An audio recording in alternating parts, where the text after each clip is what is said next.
Hi, and welcome to Ivy English. I'm Karen. And I'm Chris Gorski. Today is March 11th, and we're on page 35 in your magazines. And today we have a piece about one of the most adorable little creatures you may find in your yard. Of course, we're talking about the hedgehog, those spiky little guys. If you are having a little trouble with your social media recently, it's a little too negative, let me tell you one of my favorite things to do is just look up like cute animals, and there are people that have their videos of their own pets just being so cute. And I am subscribed to several popular hedgehogs. I guess they're internet famous.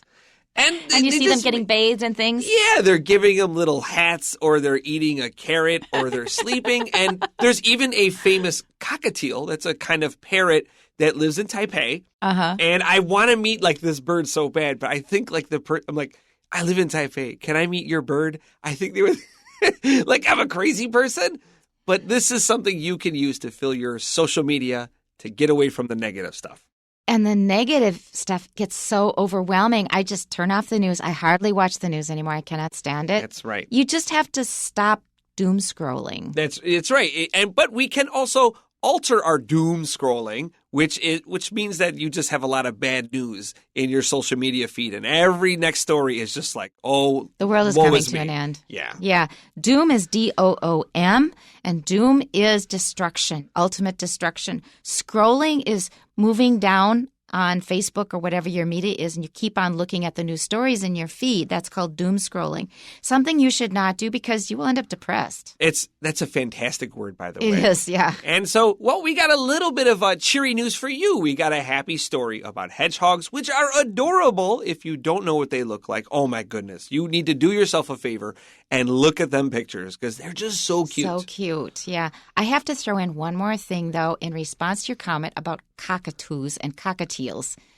They are really difficult birds. Yes, they are. They're famously very, very bad-tempered, but that's why I like watching them on somebody on the internet. else's video. That's right. I watch people's memes or funny images or videos about these birds, and they have very bad tempers. They do. But boy, terrible oh boy, tempers. does it They're make so me just feel cute. so happy, and just I will watch someone else deal with their terrible little monsters, and it brings me great joy. I just watched a video of somebody warning people not to get a cockatoo. They are very feisty, fiery birds. Feisty is spelled F-E-I-S-T-Y. F-E-I-S-T-Y. Feisty means you have a bad temper and it just flares up at any unpredictable moment. You know, I was like, man, you're really fast with spelling that. And then I look over at Karen. She had also written that word down to describe cockatiels and other birds. There you go. Yeah. African grays are better. I mean, any parrot is difficult, but man, don't get a cockatiel. All right, let's get back to hedgehogs. Our title is Fun Facts About Hedgehogs. With their cone-shaped faces, porcupine-like spines, and a unique ability to curl into a tiny ball when they are threatened, hedgehogs are among the world's most fascinating mammals. Looking like a pincushion full of needles, an adult hedgehog's body ranges in length from 14 to 30 centimeters. They typically weigh 150 to 1,500 grams and can fit inside a small teacup. Hedgehogs were given their name based on the way they search for food, sneaking through hedges and undergrowth while grunting like a pig. Since hedgehogs have poor eyesight, they mostly rely on their keen senses of smell and hearing to search for food at night. With a diverse diet that includes fruit, mushrooms, insects, snails, and even snakes, hedgehogs are not picky eaters. Believe it or not, they are capable of eating an amount equal to 1/3 of their body weight in a single night. Hedgehogs build their homes, usually in the form of nests, out of leaves, grass, branches, and similar plant materials. They are heavy sleepers and can rest up to 18 hours a day.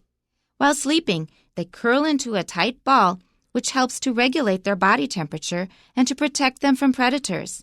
In addition to hibernating during winter, they use sleep as a way to survive through periods of extreme heat or drought, a process known as estivation. Sleeping soundly isn't the only reason hedgehogs may need to curl into a ball. They also do so when in danger, exposing their sharp spines to would-be attackers. Hedgehogs also have another interesting trait. They chew on things and then spit on themselves to cover up their smell. What's more, hedgehogs are immune to most poisons, and some species even coat their spines in poisonous material for extra protection. That sounds to me like it could be some of the reasons why they've been so successful at surviving for so long. That's correct. In fact, the porcupine, I'm going to keep calling them porcupines today. The hedgehog is one of the oldest mammals in existence. They've been around at least 20 million years. For me, this feels surprising. I don't know why, but why? What is it about a hedgehog that made them one of the earliest mammals and then to be around so long? I mean, that's 1/3 of the way to dinosaurs.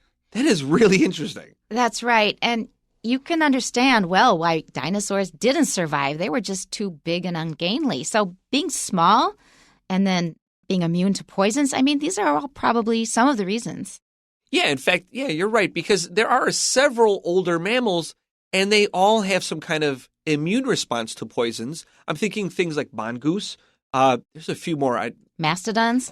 Possums, they all have these rabies resistance or they have poison resistance. There's just something about their lower body temperatures that makes them a little bit harder to kill than the average animal, I suppose. Than the average bear. Yeah. Okay, well, let's go over the article. And as we discuss it more, maybe some of these reasons will kind of emerge and then become clearer. So our title again is Fun Facts About Hedgehogs. And fun facts about hedgehogs here is very straightforward, just some interesting facts you can learn about hedgehogs. But fun facts itself has become an idiom, especially on social media. So if you're discussing a certain topic, somebody might pipe up and say, fun fact, and then they'll tell you something really ridiculous, like something is deadly or something shocking or something ridiculous. Yeah, it's never really just a little bit of information. It's always meant to provoke. Yeah. Or honestly make you laugh. They're digging up a real weird bit from history or nature. Right. Okay, so our first paragraph again. With their cone-shaped faces, porcupine-like spines, and a unique ability to curl into a tiny ball when they are threatened, hedgehogs are among the world's most fascinating mammals. So when I saw the word mammals, I thought, oh my goodness, they nurse their young. That's right. They give milk, and that means you could potentially drink it. Yes, exactly. When I see mammals, that's what I think of. All right. And their cone-shaped faces. Then I think of all of these little crafts that people make in the shape of hedgehogs, and they use a little cone for the nose because it sticks out just like a cone, like an ice cream cone. In fact, when it's fall time in my house, Thanksgiving, maybe late October, I have these little hedgehog, what would I call it? I wouldn't call it a figurine. It's actually made of tree bark. Ornament, there we go. It's made of tree bark. It's made of bits of pine tree, and it's shaped into a little hedgehog, and it's really adorable. And sure enough, it has that famous cone-shaped nose and a little cone-shaped snout and a button nose there. And yeah, who can resist? Very cute. All right, porcupine-like spines. Now, spine is a very hard hair that's pointed at the end that can injure you. With porcupines, they're a bit different because normally they lie down flat. But if the porcupine is threatened, like if there is an enemy behind a porcupine, they will stick out their spines and then they will back into their attacker. And then once the attacker has all of these hooks stuck in them, they will usually run away because it's extremely painful. But their spines are much longer. They have these hooks at the end that you cannot pull out without injuring yourself further. And they have a special name called quills, Q-U-I-L-L. Q-U-I-L-L, that's also a word for feather. Because in Europe, in times past, before we had ballpoint pens, we would use bird feathers as pens, and those were called quill pens. Don't confuse the word spines here with the backbone in your back here. Mammals are all vertebrates. That means they have a spine, that long bone in your back, but this is a different word. So we could call it our backbone or our spine in our back. We're not talking about this here with the hedgehog. And it's also used on plants, so be careful. Do not touch that plant. It's covered with spines, something like thorns. And the hedgehog also has a unique ability to curl into a tiny ball when they're threatened. It's not truly unique because lots of animals curl into a ball when threatened, like there's a pill bug that will curl up and become very hard, so it will be able to resist enemies sometimes. So Do you call those potato bugs? I call them potato bugs. Do you really? Oh, yes. I didn't even know that was the same thing, though, I have to say. I know that it's called different things all over the U.S. Right. But in any case, a lot of animals will curl up into a ball to try to protect themselves. Humans will do it, too. Like when we're really scared, we will often just go and crawl into a ball to try to protect ourselves. So that's not totally unique, but the way they do it is especially cute. And they are among the world's most fascinating mammals. So that is a matter of opinion, but hey, I'll go along with it. They are really, really cute. So the next sentence, looking like a pincushion full of needles. An adult hedgehog's body ranges in length from 14 to 30 centimeters. I am really curious if most of you, our listeners, know what a pincushion is. The reason I ask is because when I was talking to my students about thimbles, Thimble, Thimble,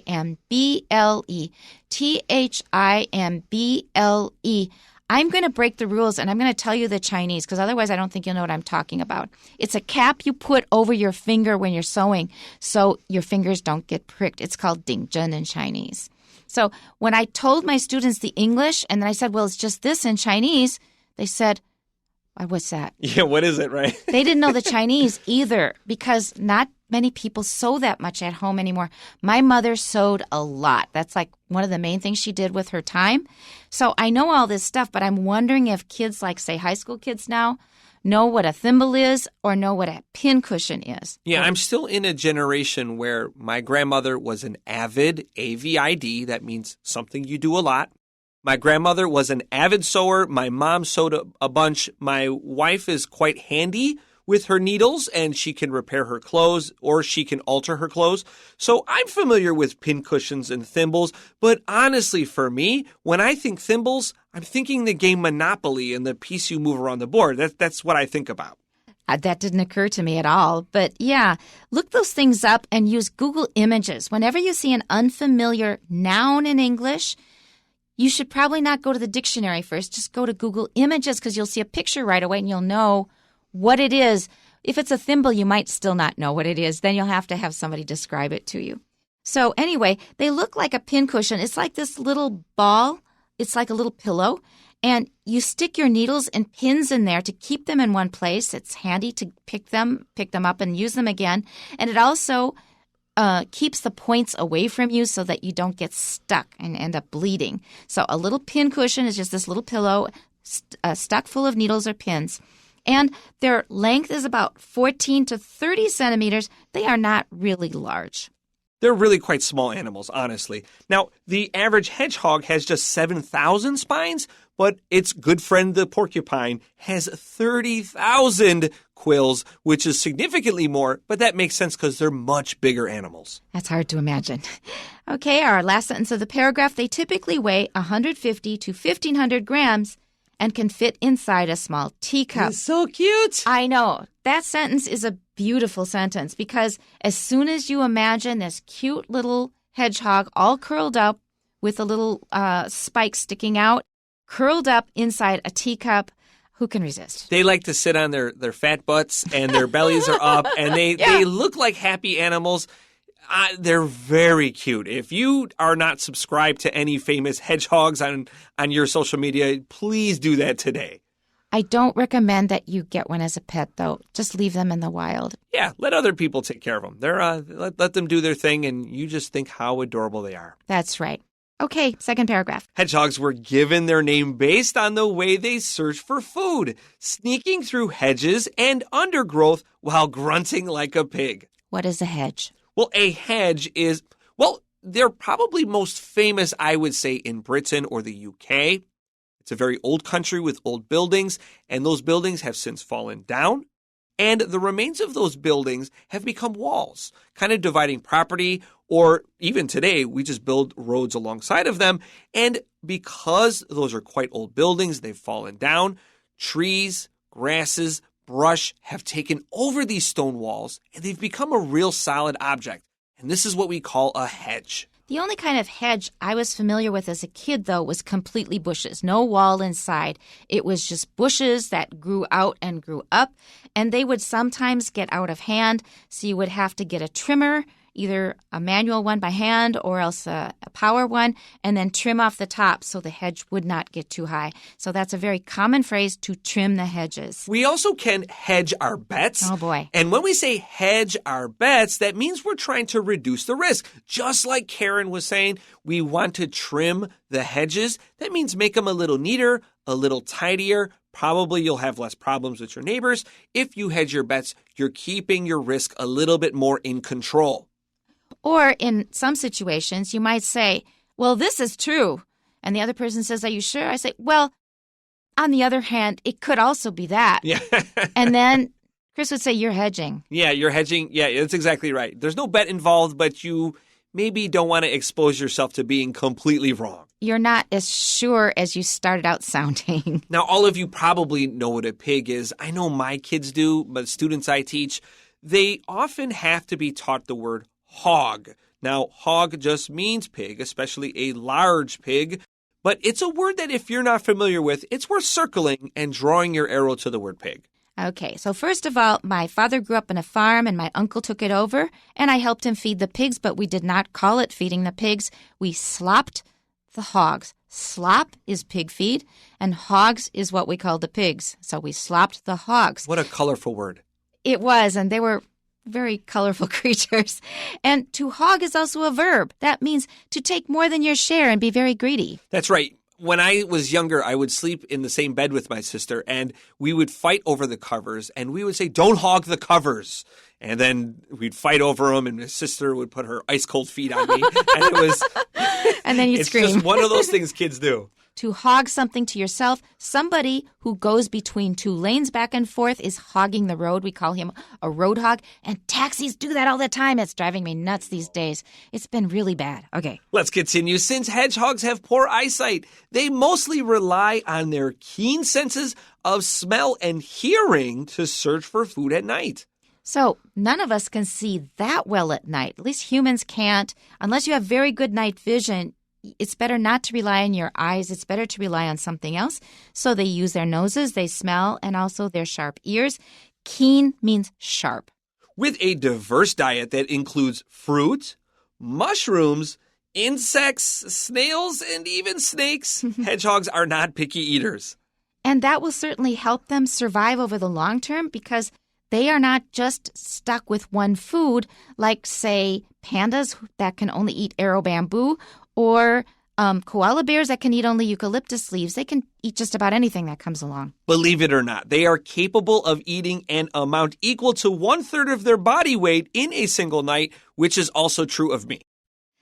So if they sleep a lot and then they have to eat that much, the equivalent of 1/3 of their body weight, I guess most of their life is all about sleeping, looking for food, and eating it. That's right. When we're out looking for food that we want to find, we're not hunting it. We're just finding it on the ground and picking it up and eating it. This is called to forage, F-O-R-A-G-E. So next time you're hungry, you can tell your family members, I'm going to go forage around in the kitchen, looking for something to eat.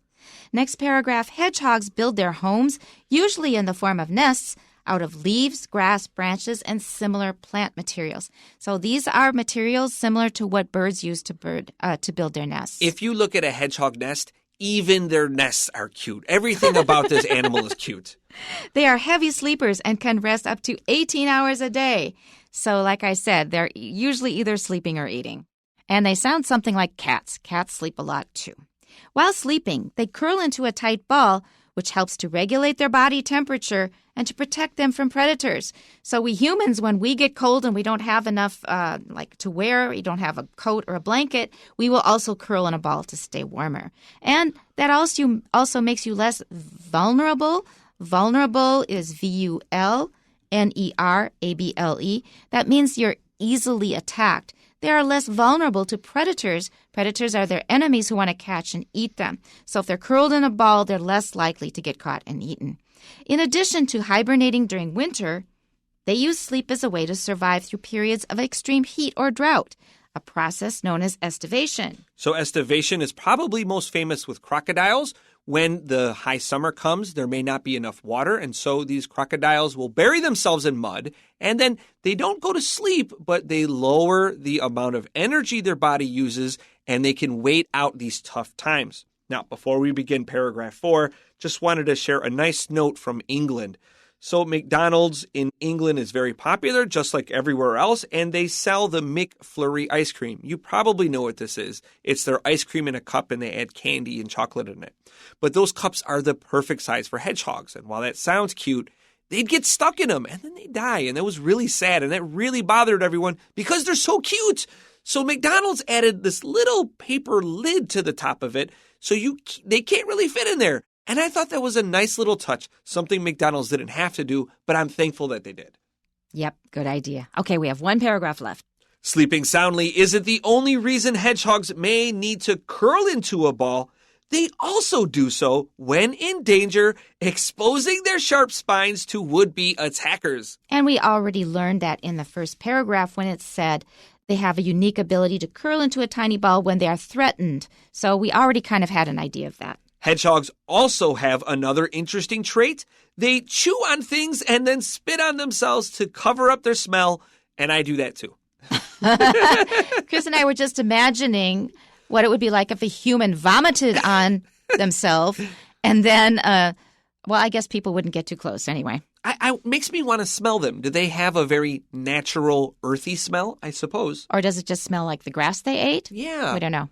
Well, let's continue. What's more, hedgehogs are immune to most poisons, and some species even coat their spines in poisonous material for extra protection. Those are both very good defense mechanisms that other poisons cannot easily kill you, and also that you have some poison yourself to keep away some of those predators because they are such small animals. So let's jump right into our questions today.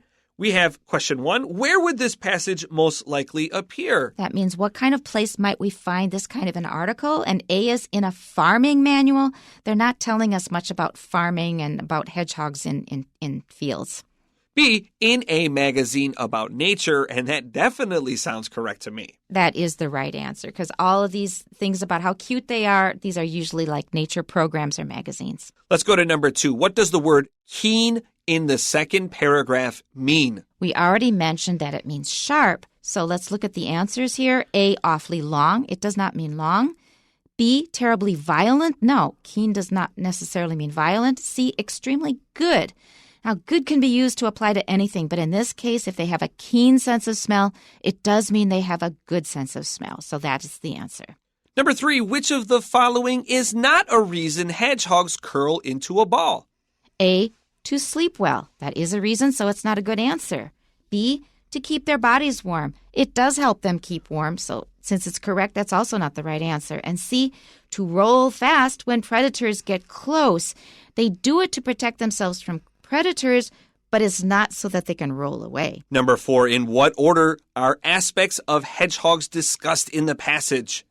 A, size, diet, sleeping habits, defensive behavior. We can stop right there because that's the answer. Now, just before we go, you may have heard this word hedgehog and thought, hey, I'm a gamer, and I know, of course, the most famous hedgehog of all, Sonic the Hedgehog. And you may be wondering from question 3, roll fast when predators get close. That's Sonic too. So where did they get this idea from? Well, the original idea behind the world-famous Sonic the Hedgehog was formed because the game creators were big fans of the first Super Mario Bros. Game. And if you remember that game, you always had to start from the beginning to get to the new levels that you haven't yet mastered. And so those early levels, you got really good at them, and they would just run through them as fast as they could. And they realized they were having so much fun just racing through it that they came up with this idea of this character that always moved really, really fast.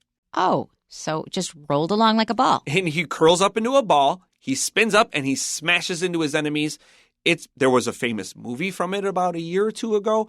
It is a world-famous video game franchise, all because these guys are just so cute. So look into hedgehogs. We'll see you next time. Bye-bye. Bye-bye.